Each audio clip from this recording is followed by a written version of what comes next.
Warning, we sometimes use swear words on this podcast.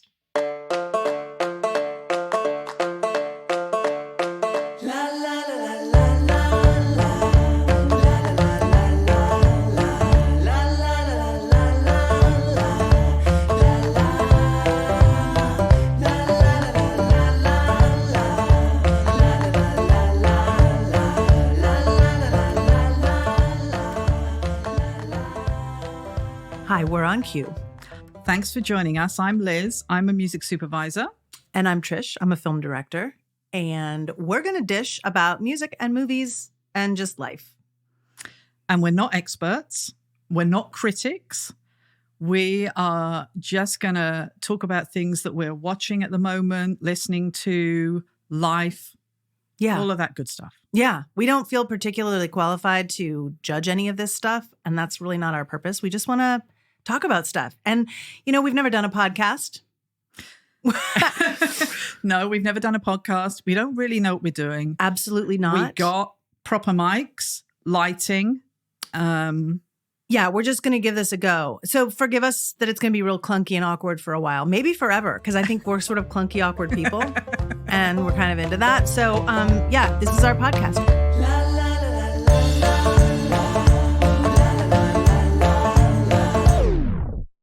So we thought we would structure this conversation with like a little introduction of who we are and what we do and what we love. And then maybe each time we record this, we'll talk about what we're into right now also. And Liz will give us a song of the week or a record track of the week. Yeah. And I will give you a tarot card of the week because I'm woo like that. I'm excited about that. Yeah, let's do that. And maybe we'll and sometimes a cocktail of the week. Yeah. Depends. And we'll always tell you how to make it a mocktail because I know being sober is very hip right now. Absolutely. Something that's interesting to me is the fact when I have not been directing movies all that long. And when I started about 10 years ago, I did not know what a music supervisor was. Mm-hmm. I had no idea what the difference between a music supervisor, a music editor. When you see in the credits of a movie, music by, who's that? Turns out it's the composer. Spoiler alert.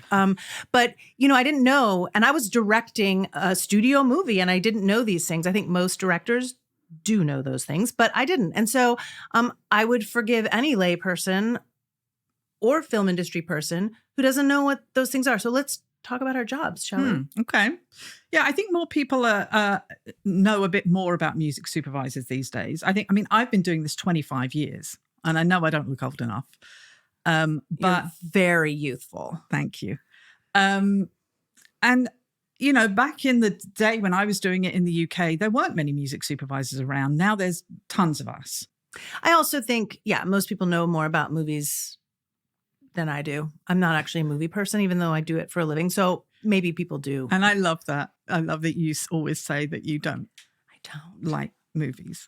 I don't think I have the attention span for them. We'll get to that. Anyway, let's talk about your job. May I ask you a few questions? Yes, you may. Okay.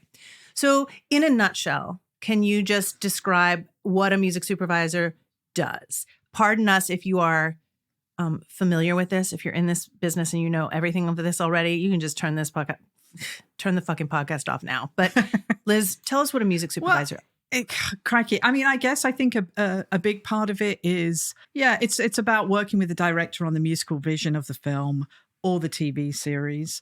I like to be involved as early as I can. From the script stage. And it really depends. There are many, many hats that we wear. You know, if we're having to, if there are on-camera performances, then we'll be working with the director on choosing those songs that we use, clearing them, pre-recording, rehearsing the actors. So there's all that side of stuff. And then there's a big part in post, where we could be working with the composer or coming up with ideas for who the composer is. For the film, also working on coming up with lots of ideas in collaboration with the director and the musical direction to help move the story forward. That is an excellent answer. Thank you. How'd you get into this line of work? Well, I worked, when I left college, I went to work for the MCPS, which is like a copyright organization, because I was desperate to get into music. I wrote to loads of record labels. I wanted to work in A&R. No one wrote back to me. So I was like, okay, I got to find another way in. So I learned about copyright. And then I started learning about clearances. I didn't know that you had to clear music for it to be used in a TV or film or whatever. Now, I think a lot of people, if I could interrupt you, I think a lot of people don't completely understand that. We all know what happens, like when YouTube takes the sound off of your video or whatnot, because you don't have the rights to that music. But can you explain a little bit like how that works in movies and TV and even commercials? So if you, whatever piece, say you want to use a Madonna track, there are two rights that you need to clear. The master right, which is the right in that Madonna recording, and the synchronization right or the publishing right. So the songwriters that wrote that song. So you need to clear all of those rights to be able to use that. And sometimes there could be several writers on each track. If it's something that's sampled, there could be 10 publishers that you have to clear with. So that's a big part of the supervisor's job. It's not just kind of coming up with, sitting. I think a big misconception is people think that you just sit there listening to music all day long and you get to put your favorite songs in film and TV. You kind of have to know about rights and clearances. And, I've been doing this such a long time. So I sort of I'd like to think I have a bit of a handle on artists that may be difficult to clear or could be expensive because, now we have to work a lot with budgets are hugely important on the kind of films that I do. We don't have big budgets for music. So we often have to be a bit creative about what music we use and know if artists are clearable or can we afford them? Yeah. And I mean, there's not a single number, right? I've been shocked at the range of prices that a song, even the same song, will be, given how long you're using it, what context you're using it in, what the budget of the film is, all of those things. Right. And also, I think, if you're in a low budget film, I've worked on things where, everyone has aspirations for using a big track. And I always think it's worth a go because you never know if an artist might be into it, particularly if it's a subject matter that's dear to them. And they'll do you a favor, But yeah, I mean, the range is huge. Give us some numbers just for people that aren't familiar. If you're doing like a student film or a very small budget indie film, even maybe a short film or something, and it's a labor of love, and you really want a track by, say you want a Phoebe Bridgers track. Yeah. Okay. So obviously, some of her tracks are more sort of well-known and sought after than others. Okay. But say just a generic Phoebe Bridgers track. None of her tracks are generic, but you know what I'm saying. I mean, I think you could get something like a student film. It's difficult to get anyone to give you anything gratis. So you'd probably be looking at $500 a side, something like that. But could go, way, way higher. So now you're on a big budget studio film, and big budget meaning it doesn't have to be huge, but say $50 million film. And it's set up at a studio, it's being made by a studio. What would that same song likely cost? And I know this is a shitty thing for me to be asking. I don't know. I think you could be looking at 60 to 100 grand. So, maybe. That's a crazy spread. Yeah. From a few $100s to 60 grand. And I think you get artists as well that support student movies. Sure. And are happy to be part of that and have their music used. Well, and this goes to what you were saying. I was also surprised by how political the job is. And it is partly that, like you said, you've worked with a lot of these artists and you know which ones are likely to go for what type of thing. But also the relationships that you have with the management and the labels and even the music departments at various studios, all of that plays into which songs you're able to clear, right? And and what you're going to end up paying for them. And, an artist that might normally be very difficult to clear, if you have a relationship with them or their management, they might swing you a favor once in a while. Absolutely. That really helps, but having relationships, and also as well, if someone has a new album out or if someone's plugging something and they want to be part of your project, that really helps big time. I know on the films, we've worked on 3 films together. Yeah, we've done 3 films together. I a lot of the time, and I love the fact that you're always open to up and coming artists. I always want to go for the big names. And I love that. It's great to discover new things. And sometimes that's, those people want to be part of the project. I actually prefer up and coming artists, and not because I'm particularly cool or hip. I just think it's more interesting. Like the music, it does. You haven't always heard it before, but I also recognize, people like a track they know and can sing along to, or that has meaning for them, already. So what's something about your job that you love? Like, what's your favorite part of the whole thing? I love discovering new music. And I mean, I'm joking that, everyone thinks that we just sit and listen to music all day, but I do listen to music a big chunk of the day. Yeah. So I love that. I guess that is the thing that I love the most, really. I love working with directors. It's great when you have a good relationship with someone. Like, we've become friends having worked on our 3 films together. I think we have the same sensibility music-wise. And when you have that connection with somebody and you hear a track and you go, I think she's going to love this, or I think this could be good for something. And then you see it up on the screen. That's great that I'm a girl from Croydon, which is, shout out to Croydon, but it's a very kind of working class town where I came from. I never thought I'd be doing a job like this and living in LA, so to see your name up there and to see the work up there, that you've kind of come up with an idea in collaboration with a team of people, and then you can see that music up on the screen, is very rewarding. It's wild. Like it's something we should talk about on one of our episodes, is sort of exploring the difference that a song or a score cue can make in a scene. I mean, it can completely change a scene. It can save a scene. It can ruin a scene. It can make a funny scene not be funny. Yeah. It can make a scene that needs to be funny but isn't funny. I mean, it can make you cry when you weren't going to cry. It can make you laugh when you weren't going to laugh. I mean, music really, really, I think we all know that intellectually, but since most of the time all we see are the finished movies with the decisions that have already been made, it's a really fascinating process to be inside of it and try like the same scene with 6 different songs, 8 different songs. Yeah. Some scenes we've put how many, like 100 or more songs on a montage or something that really needs like a specific feeling and it's really music driven, and it completely changes the whole thing.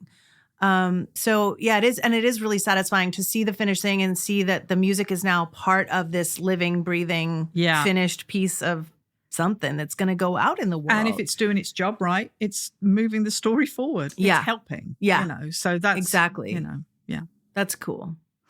Now, can I just ask you, because I don't think you're going to do this on your own, will you brag a little about some of the exciting music movies you've done? Because I think a lot of movies have music supervisors on them, but not all movies are as music drenched as some of the movies you've done. You've even won awards for some of them. Can you just tell us a few of these? Okay. Well, the second movie I ever did was The Full Monty.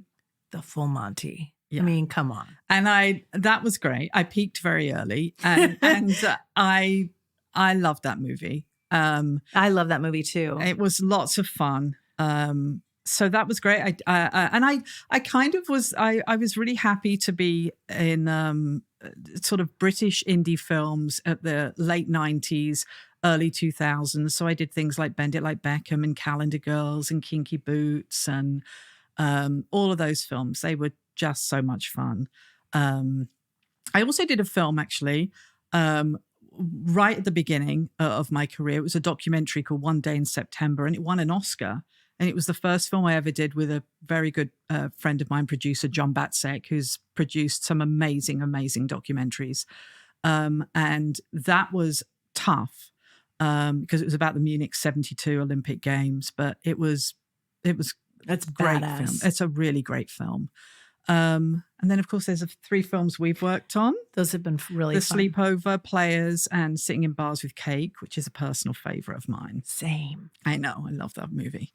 What else? I mean, I've done a bunch of TV things. I did Patrick Melrose, I'm very proud of. I loved that TV series on Showtime. That was great. And Masters of Sex, I think there were 4 or 5 series of that I did. So, I mean, lots and lots of things. It's hard to shout them all out. Did I say 24 Hour Party People? No, but that's a good one. So that was a really big one. Then we had like over 50 pieces of music in there. And I was a big Factory Records fan growing up. So that really spoke to me. I was so happy when I got that gig. Yeah. I was like, this is amazing because I just grew up listening to all of that music. So I have a soft spot for that. Yeah. It's such an incredible body of work. Thank you. Mm-hmm. Thanks very much. Okay, one last question. Your favorite color? It's purple. Oh, I'm good. wearing purple shoes, but you can't see those. Yeah, you guys, she has really hot purple. I think they're leather sneakers. Yeah, I can't even. They're not vegan leather. They are leather. They're the real deal leather. Yeah, I'm sorry. They're like a lilac jacaranda purple. Look, can I put my foot up? Can you? Oh, no. Oh, look, there it a is. Flash of them. Flash of the purple laces. Flash of purple, as they say. Yes. Yes, that's my favorite color. What's your favorite color? Green. Oh, that's Oliver's favorite color. I love green. Yeah. Oh, lovely. Well, shall I ask you some questions now? Sure. Okay. How did you end up working as a director? It was complete luck and good fortune. As I've said, I'm not actually a movie lover. I find it difficult to sit through a movie after about 37 minutes or so. I'll be like, that was a good movie. We must be just about done. And we're not. We're like a third of the way through. And that's always how it is, no matter how good the movie is. I don't really have the attention span for it, which is interesting because when I'm shooting, I can go 14, 16 hours in the zone. But watching movies, it's just not my bag. So never occurred to me that was a job that I would want to do or be good at or be eligible to do. I came up through the world of choreography and I was a musician myself. And so I was very into sort of music and dance and performance art and music videos and stuff like that. And just kind of ended up getting some attention for the music videos I was doing, and then started shooting some commercials. It was all very dance-based at the beginning when most of the directing was choreographing and working with dancers, and then gradually moved more into music. And then I landed a dance movie. Like I said, it was about 10 years ago, and that was my first movie. I had no business directing a movie. I didn't know like I said, I didn't even know what a music supervisor was. I didn't know anything. I just sort of had to learn on the job, and it was one of the most fun experiences of my life. I really, really loved it and kind of got the bug for developing a script and working with actors and working with crew and being on set. And I loved post-production. It was like my favorite. I loved the edit. I loved the music. I even loved like color correction. And that movie was shot in native 3D. I loved all the 3D geekery of it. It was great. So from then on, it's just been kind of a series of lucky breaks. Cool. That people keep hiring me. So I like what I do. It's really fun. It's a lucky break. I think you could do. But I want to ask you about the OK Go videos. Okay. Because you conceived a lot of those videos, and that treadmill video, which was just like groundbreaking. Tell us a bit about that. Well, thanks, first of all. My brother is Damien, who's the singer in the band, and I grew up with those guys. We went to music camp together as kids, and we've just like Tim, the bassist in the band, would like go on family vacations with us sometimes. Like it was like family. And my brother and I always loved to do dances because I've always been into making dances. And from a very young age, he would be my like partner in crime doing dances around the house and for anybody in the neighborhood who would watch. We even had a dance that we did when the carpool was coming. Like we would see the car coming around the corner. And we knew we had about 39 seconds before it got there. So we had a 39-second dance that we did. We called it the Koolash Alarm System. That's my maiden name, Koolash. So we call it CAS, the Koolash Alarm System. And we had a whole song that we sang. CAS, we got to move fast. CAS, going up and down the stairs of our front yard, and then landing right as the car pulled to the curb. CAS. And we would just imagine like pyro as we like slid into the seats of the car. And I'm wondering now, I've wondered this before, like what the carpool thought as they could see. If we could see them, they could see us every day. Yeah. And I don't know how old we were, Liz. I kind of want to, in my mind, I was like 8 and he was like 4, but that can't be true. I must have been like 15 or I must have been I mean, I must have been pretty old because he wasn't going to school with me when he was that little. So like we were pretty old and we were doing this.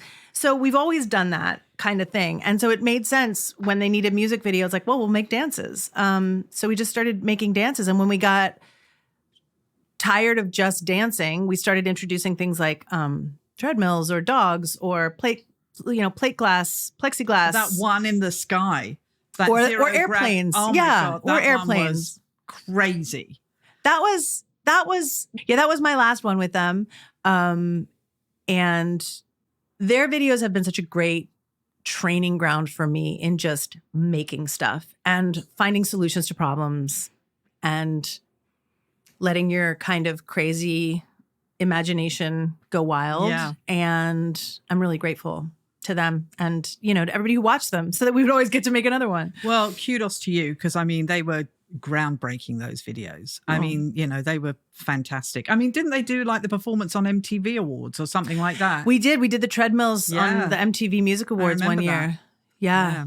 I forgot about that. Thanks for remembering that. Were you at those awards? No, but I watched them. I was like, this is fantastic. And I was still in the UK then, I think. So it was great.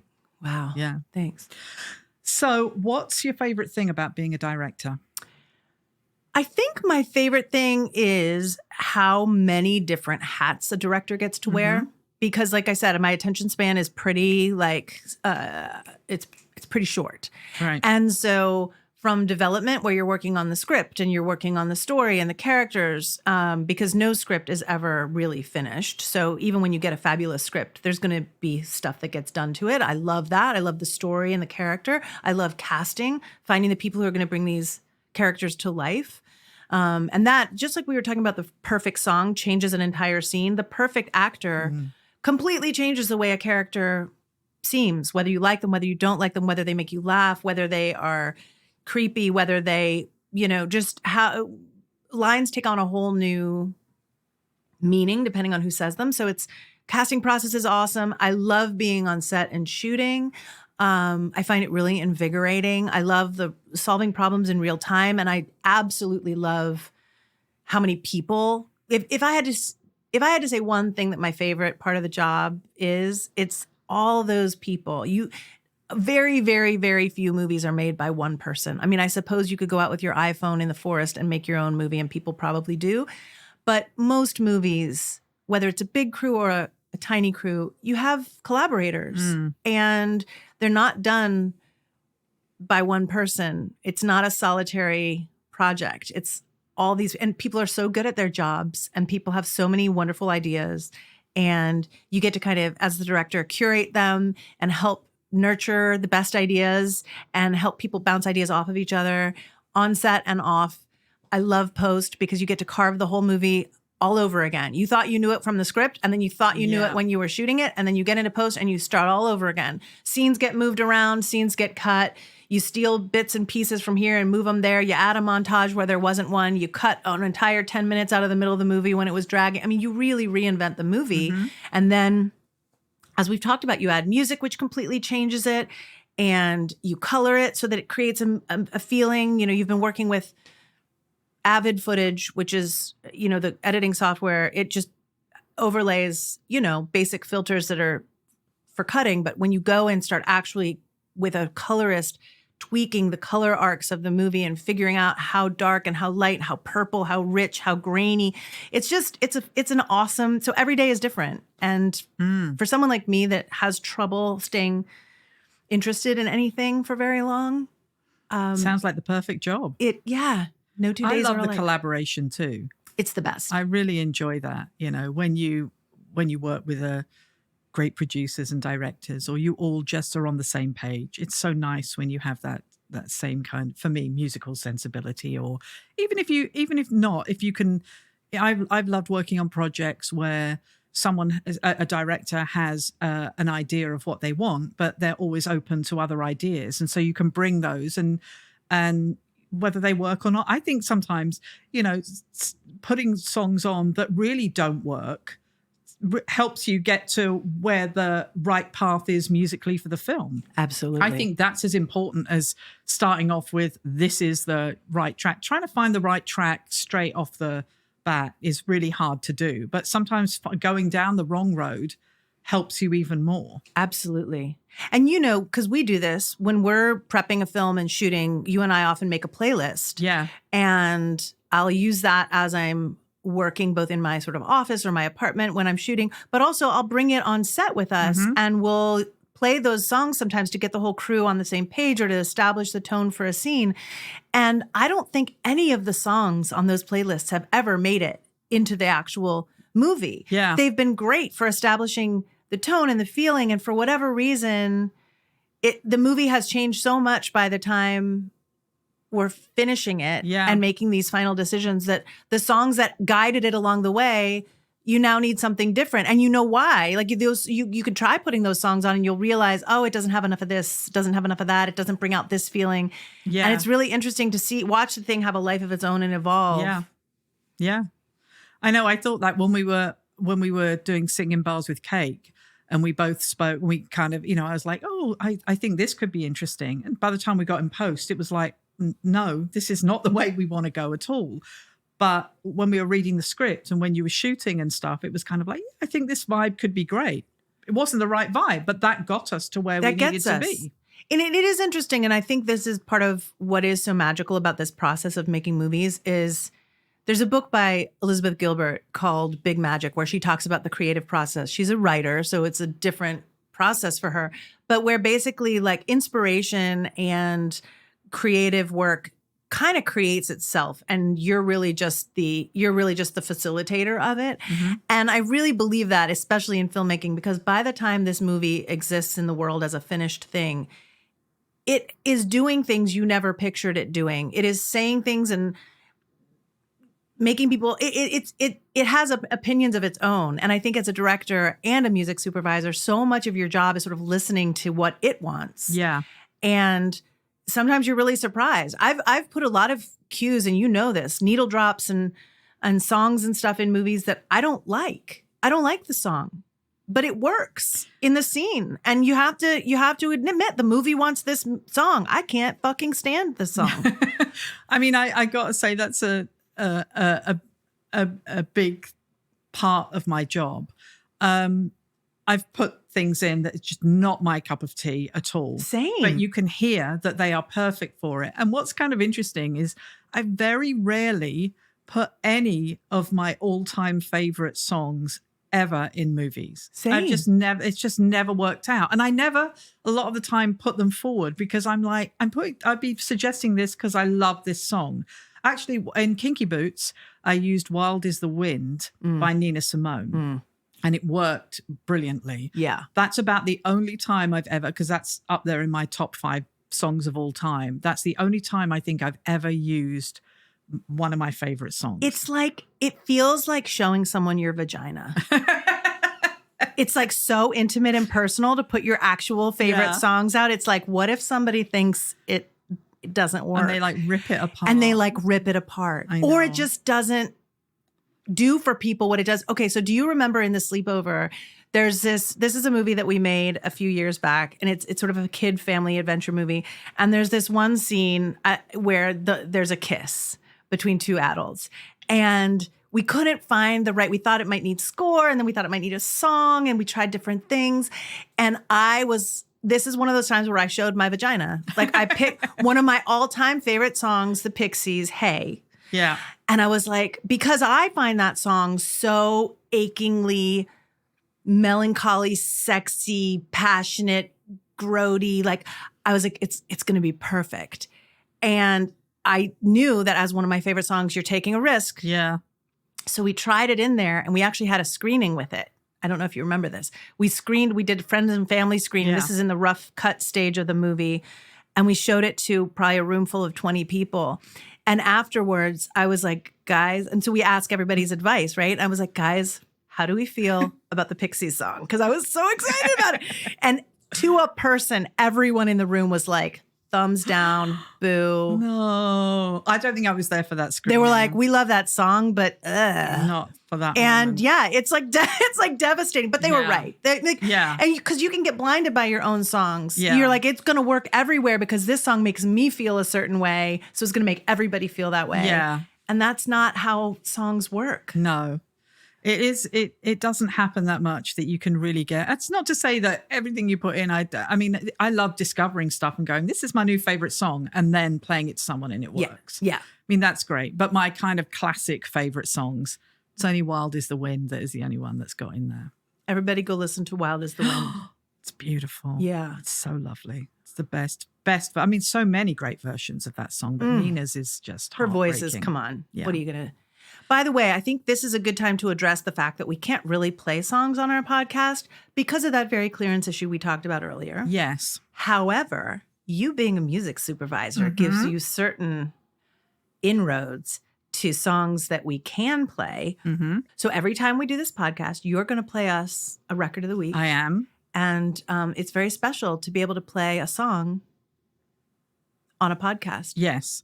So I've been doing this for years and years and years. Every week I choose a record of the week. And it isn't, a lot of the, I would say half my yearly playlist is new stuff, and maybe more than that. But I go back and I have lots of old songs that I chuck in there too. And I thought it'd just be fun for us to kind of dig out some things, see if I can, reach out to a few people if they'll let us play their songs on the podcast. And, so far, I've got a few people that are on board. So that's great. We'll see how many we can play. So every episode, everybody will get a song at the end of the episode. They'll also get at the beginning of each episode, Liz's original song, Ends of the Earth, that she wrote with Simon Stedman. Yes. And I love that song. The version that we use doesn't have lead vocals. So if you want to hear that, we'll put a link in the show notes. Yeah. Another thing we want to do every episode, so we're going to get to the song of the week, but another thing we want to get to is something that we're into this week. Sometimes it's going to be a book or a song or a movie or a TV show or, I don't know, like a massage technique. Something. That's all a recipe. It could be a recipe for your plumpy scones or whatever. Rascals. I'm going to bring Plump those rascals. I'm going to bring those Plump in. rascals. Yeah. Plump rascals. So this week we want to talk about the movie. I saw the TV Glow, directed by Jane Schoenbrunn.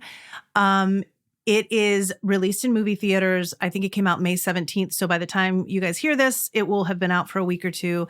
It's a very, very interesting movie, very music driven. We're not going to review it because that's not what we do. Although full disclosure, I really enjoyed it. What did you think, Liz, about the music? I loved the music. I thought it was, I enjoyed the movie too, but I loved the music. And a shout out to Chris Swanson and Jessica Byrne, who were the music supervisors. I really like this quote by the director. They said, I really wanted to make a soundtrack that wasn't like marketing. And I think they achieved that. Absolutely. I mean, 12 to 15 original tracks or some covers by some great bands. Really, I mean, I thought the live performances were bonkers. Did you like like Phoebe Bridgers? It was so good. Sloppy Jane with Phoebe Bridgers. I mean, I loved it, that performance by King Woman, which I thought was at the moment of the film where it all changed. Agreed. Really. When they were in that bar and stuff. Yeah.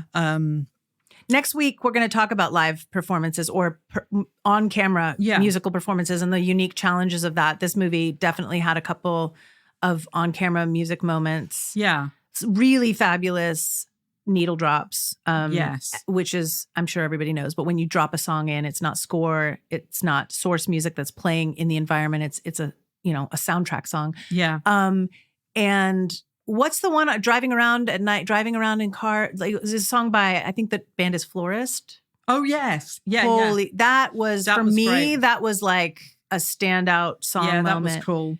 I like the Caroline Polachek track where they're kind of walking through the school and all the stuff's coming up. Oh, yeah. Was it sun? Oh my gosh, was it Starburned and Sun-Kissed? Yeah, Starburned and Sun-Kissed. That was great. I loved that. But there's some brilliant tracks. It was a very dreamy kind of melancholy. I mean, the whole movie was sort of dreamy and melancholy in a beautiful way, but the music was so perfectly suited and it didn't feel like marketing music. But it also was accessible. Like, I'm quite allergic to music that I can't understand. Right. And there's a lot of that and in the world. But in this movie, it was strange and a little bit off center, but I found it very accessible. I thought it was very cohesive as a soundtrack. To me, it felt like it could have been produced by the same producer, and I think it stands alone. It's hard sometimes to listen to a soundtrack, a collection of songs. I mean, you don't really get them much anymore, a collection of songs. But I would listen to that. I think that album could become like a cult classic. I agree. I think the whole movie might, and largely driven by the tone that was set. Yes. In large part by the soundtrack. Yeah, for sure. I think the supervisors did a great job. And the composer, Alex G., I think the score worked really well. It did. It all kind of flowed of a piece. Yes. So go see this movie, everyone. Go see it. It's go quite listen interesting. To the soundtrack. It's up on Spotify and wherever you listen to your music. It's brilliant. We'll put a link to the playlist that you made for the songs in our show notes.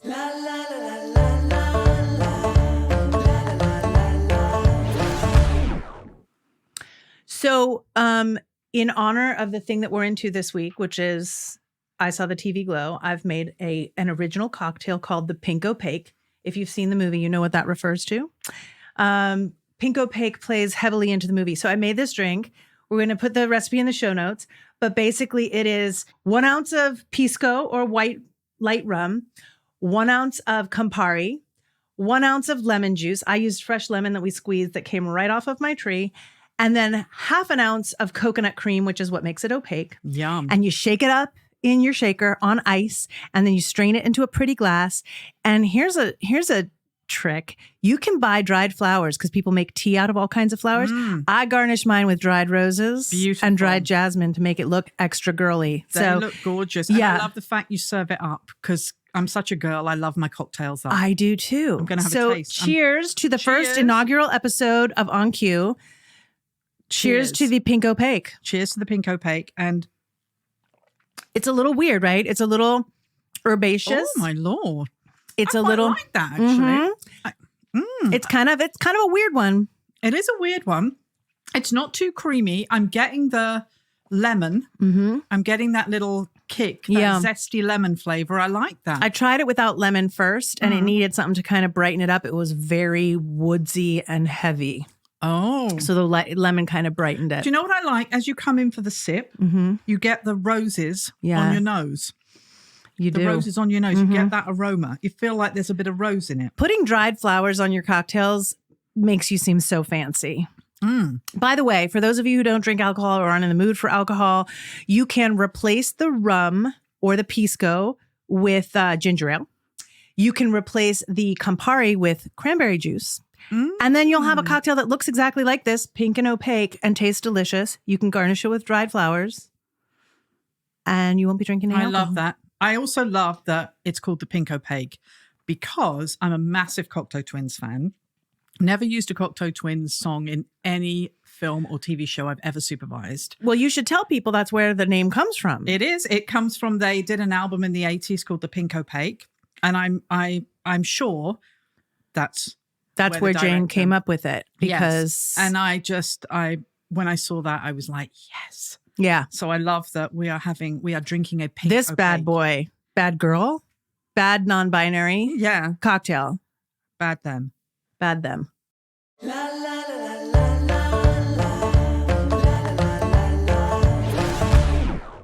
What are you going to pull for? I'm going to pull a collective card for all of us for the week ahead. No, whenever this podcast finds you, this card is for you. And Liz, this card is for you as well. Okay. I'm willing it to be a good one. Do you want to pull it? Yeah. I do. Excuse us. What is that? What'd you get? Nice. Page of Cups, everybody. I always get cups. Liz you're a very emotional person. Your cups is it's your emotional life.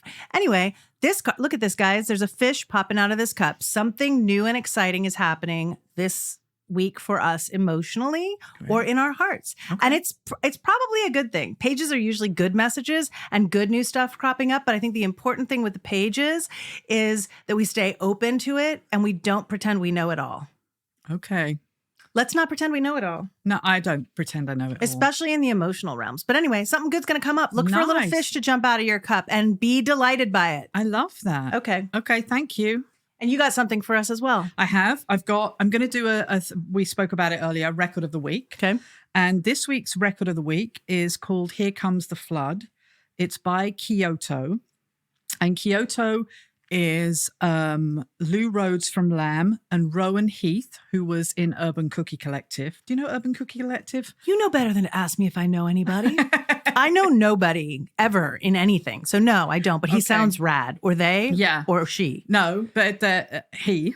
He. And it's from an album that's coming out 12th of July, but I've heard the album and I love it. It's fantastic. It's called As Dust We Rise. The track is wonderful. I love it. I'm a big Lamb fan. Goretzky is one of my all-time favorite songs. So I'm always listening out for anything that Lou Rhodes does. Fantastic. And I love it. And she says it's a record that doesn't shy away from the big themes of life. We kind of rolled up our sleeves on this one. And it's a great record. I want to thank Dave Philpott at Republic of Sync, who sorted us out with the clearance on this so we can play it on the podcast. So go enjoy this song and we will See you next Tuesday. see you next Tuesday right on cue. Cheers. Cheers. We can't play the full track here on YouTube, but you can find a link to the song in the video description below.